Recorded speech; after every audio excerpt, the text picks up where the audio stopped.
हाँ ठीक, बहुत सच्ची बात। शूद्र पूजनीय क्यों नहीं है, ये बात भी पक्षपातपूर्ण है।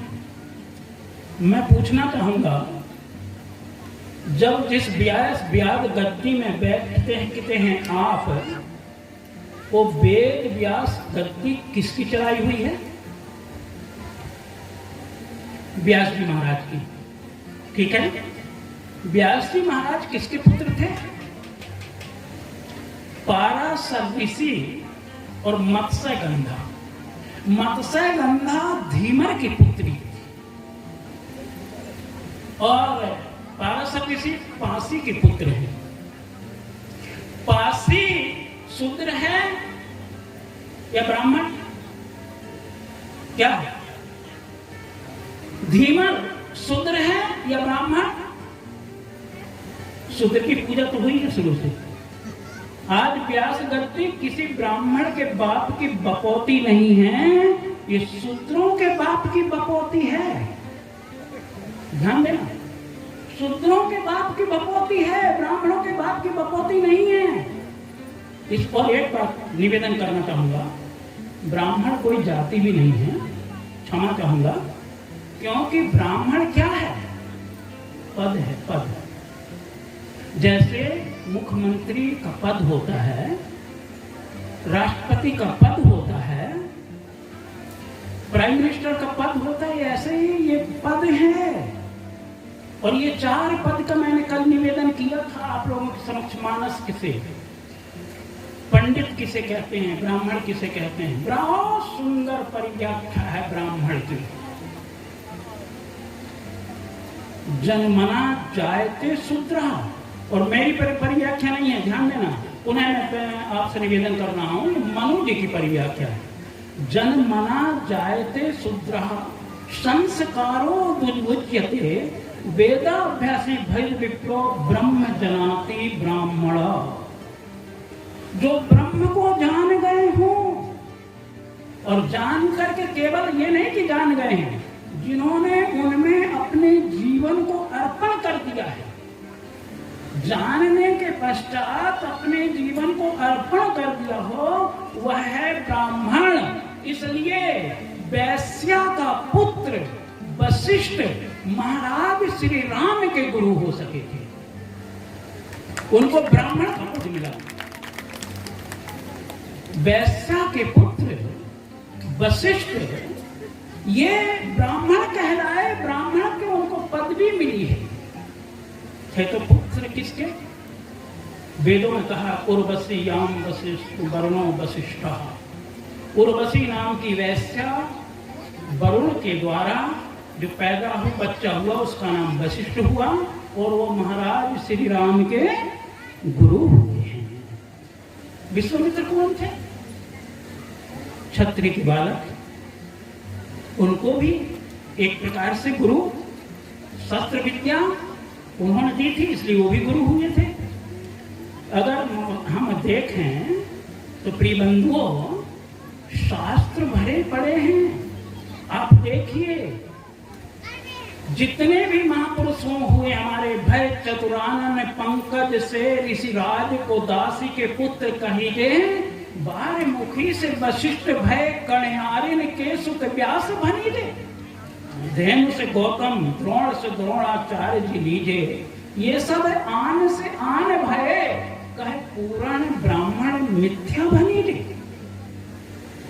इसलिए प्रिय बंधुओं, ब्राह्मण एक पद है, जो भी उस पर को प्राप्त कर पाएगा।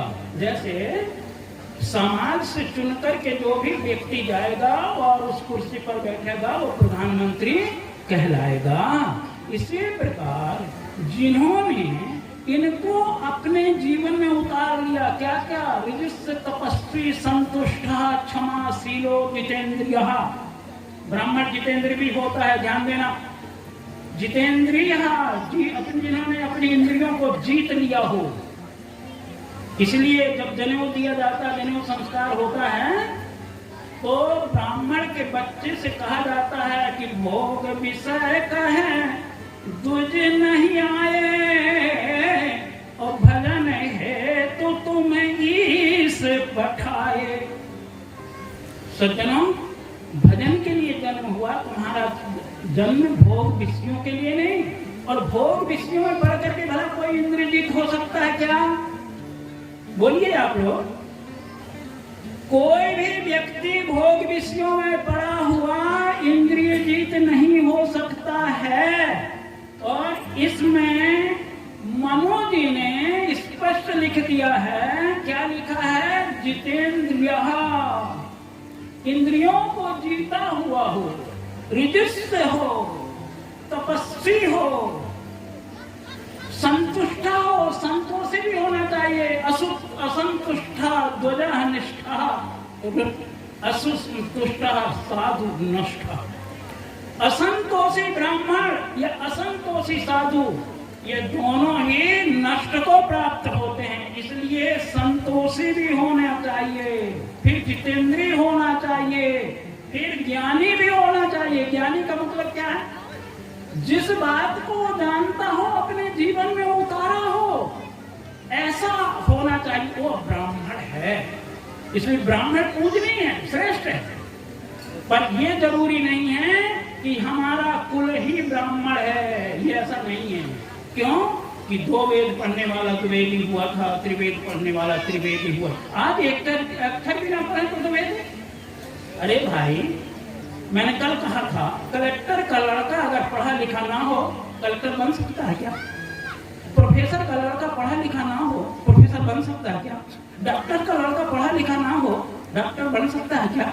कदापि नहीं। इसी प्रकार से विद्या के आधार पर ही ये पदवियां बनी हुई थी, ये पद बने हुए थे, लेकिन हमने इसका दुरुपयोग किया है।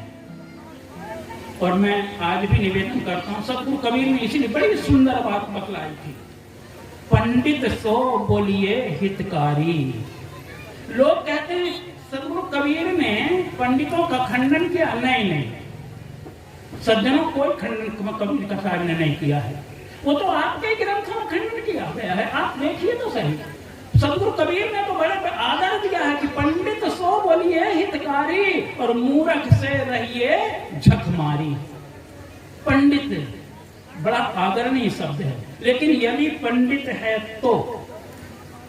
कल मैंने एक निवेदन करना चाहता लेकिन रुक गया था। आज मैं थोड़ा सा उसमें थोड़े समय लेकर निवेदन कर देना चाहूंगा। छांदोग्य के उपनिषद में एक आख्यान आता है, सतकाम जब बड़ा होता है तो सतकाम अपनी माँ से कहता है, माँ मैं पढ़ने के लिए बनारस जाना चाहता हूँ, मुझे वहां पर गुरु मेरा गोत्र पूछेंगे, मैं क्या उत्तर दूंगा? आप कृपया करके मुझे बताइए। माता का नाम ज्वाला है। ज्वाला अपने पुत्र सतकाम को उत्तर देती है, बेटा मेरा नाम ज्वाला है, तेरा नाम सतकाम है। मैंने अपनी जवानी अवस्था में अनेक पुरुषों की सेवा सहचर्या किया है और उसी बीच तुझे प्राप्त किया है।